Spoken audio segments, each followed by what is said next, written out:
a pyramid in Gympie. Hi, I'm Dr. Sam Osmanagic, PhD, in Mayan Pyramids, Discovery of the Bosnian Pyramids. In my book, Pyramids Around the World, I did not mention the pyramid in Australia, the Gympie Pyramid. Right now I'm in the town of Gympie, which is in the northeastern tip of the Queen's Land, land of the Queen of England. Queensland in Australia, eastern part of Australia.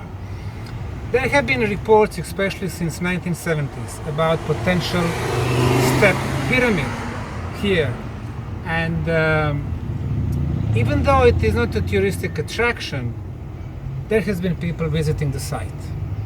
Of course, no traffic signs, so it's very hard to find the place. But before I say any more about potential pyramid, I'd like to say a few words about this place where I am right now.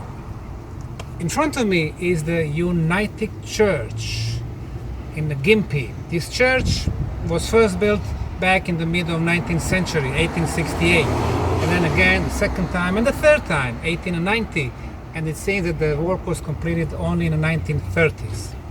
What is most impressive is the wall behind me.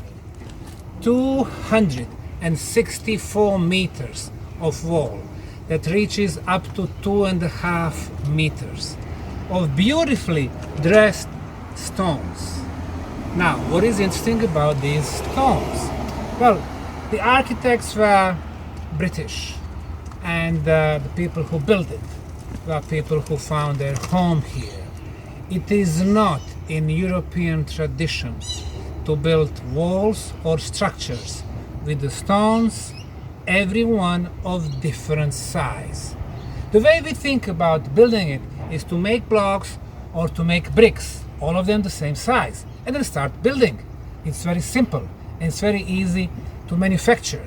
So the production is very easy. It's a mass production. You make millions of bricks or blocks and then you build your structures. But here, every stone is of different size. As we can see, there are not only 4 sides rectangular blocks or square blocks, but also blocks with 6 sides. Now, this is something that do not belong to our European tradition. And when we see some of the corner blocks, we have many more sides. We can even count them. 4, 5, 6, 7, 8, 9, 10, 11, 12, 13, 14 sizes. Is it something that we do, that we've been doing in the last few centuries? Never. However, is it a tradition of the pre-Inca civilizations in ancient Peru? Of course.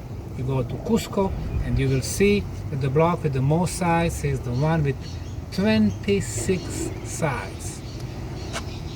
Along the Urubamba Valley, the sacred valley, all the way to Machu Picchu, there are structures with exactly same shaped blocks, just on the larger scale. The same thing when you go to some sites in Mexico. Same thing when you go to the Giza Plateau, what they called temples, where they were preparing bodies to be mummified. We can see the same style of construction. Finally, Bosnia, Croatia, Montenegro, very close to the Adriatic Sea, the same, however, megalithic walls. So the question is, who had architects and laborers to make hundreds of thousands of blocks, every one of them of different size, and to fit them like this? Not us. We can see that the stones are much older than the white settlements who came here a couple of centuries back, or even British when they first came here 500 years ago. Now, this is not the style of the Aborigines, or to be more precise, of the origines, or original people of the land. This is something that belonged to somebody else who came here. Of course, they did not have churches, and this wall was not originally here. So, whoever hired people to build this church wall around the church, they would disassemble sections of the walls of previous structures, maybe some type of temples, transported them here, and reassemble them again. That was a huge task. The good thing about it, the material was there, the way how they did it was there, so they just had to be careful to move it and to know which section those were. Some of the more features. Now, we can see several larger blocks, and they surround a little guy over here. It's about 5 by 7 centimeters. For our construction techniques, it doesn't make sense at all. Why would somebody do that? When the Spaniards came to Peru, they conquered the land of Inca and pre-Inca civilization, conquered their most important palaces and temples, and they started using the material to build their own palaces and churches. So they used the previous temples as a foundation for their churches. A huge earthquake hit Peru in 1960. The churches, the palaces collapsed, but the previous original walls remained intact. How is that possible? Because of the construction techniques. Why would you do something like this? In a case of the earthquake or tectonic movement, the structure does not collapse. Otherwise, if those 4 guys were next to each other, it would collapse. But with this little guy here, it gives flexibility to the structure. So the structure can breathe and then go back to the original position. The ancients were smart. So now, in eastern coast of Australia, one of the most beautiful parts of this wonderful country, just 45 minutes from the most beautiful beach, we have such a beautiful example of the wall that belonged to the very old megalithic civilization. When was the last time window for such civilizations worldwide? It was 5,000 to 8,000 years before present. That was the last one, with several other periods with such type of the walls, even going back 55,000 years before present. So Gympie is a very interesting place to visit. But the purpose of my visit was to see if there is a pyramid in Gympie. Even though the area is completely surrounded by wire, even though it's still a lot of trees, and bushes, and grass which has not been maintained, we found our way to the top of potential pyramid from 2 sides. Now, on our way there, we really have not seen the structure. Of course, we know about some of the supporting walls on one of the sides of the potential pyramid. So it seemed to me that there was some anthropogenic activities. There was some work by people, by humans, not on very large scale, but on rather large scale. And they were using not stones like this one, this belongs to the other builders, but different stones. They were collecting the stones. You can see the natural bedrock over there, so they are using smaller pieces, building dry walls. So on one side, when you look at the shape, it was getting an idea that it was like a stepped built structure.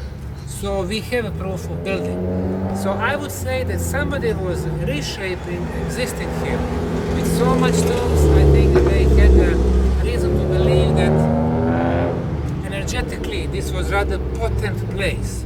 And once you have a pointy hill, it does move the energy inside, getting it to the top. But you need something to initiate the movement of the energy. And in most cases, it is the water flow, the water stream. On our way to the Gympie pyramid, we did find a water stream. So once we have the movement of the water, it initiates the movement of the energy. The next thing, of course, are potential cavities, tunnels. Cavities amplify the energy. Now we did not find any cavity, but reading for some very nice internet resources. We find some sources on internet of people who are enthusiasts and who really want to give more light to this Gympie pyramid phenomenon. So we could read that there was probably not one but more than one potential passageways or tunnels, but in the past they've been dynamited. People were getting trashed to those, so now they cannot be found. So we know also about the iron smelting on this particular hill, and we know about the gold finding in the wider area of Gympie. So we have some very important elements to realize that whoever was reshaping the hill or helping this hill look like a pointy hill, something like a tumulus, that they did know secrets of the energy. So to answer the question if this is a pyramid, technically it is not a pyramid.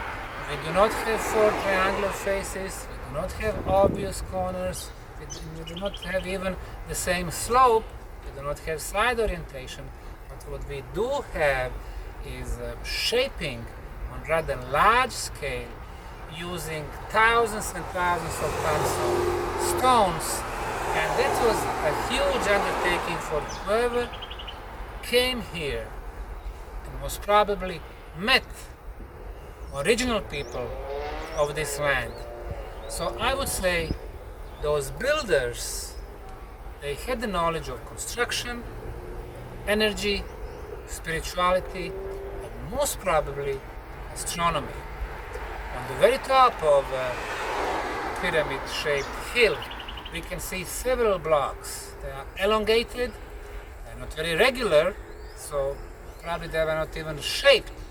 But when you have elongated block, putting it to stand upright, then it receives the energy from underground, and then it starts emitting the energy. Another thing, I would say that there are not a few, but many such blocks of different sizes on different sides of this pyramid hill. Why? Was it the idea from the builders to show their voyages around the planet? Because they needed to come to Australia, the sixth continent. That was a long, long journey. So did they have some ancient maps? As you know, the maps did exist that would show, for example, Antarctica before it was the ice continent.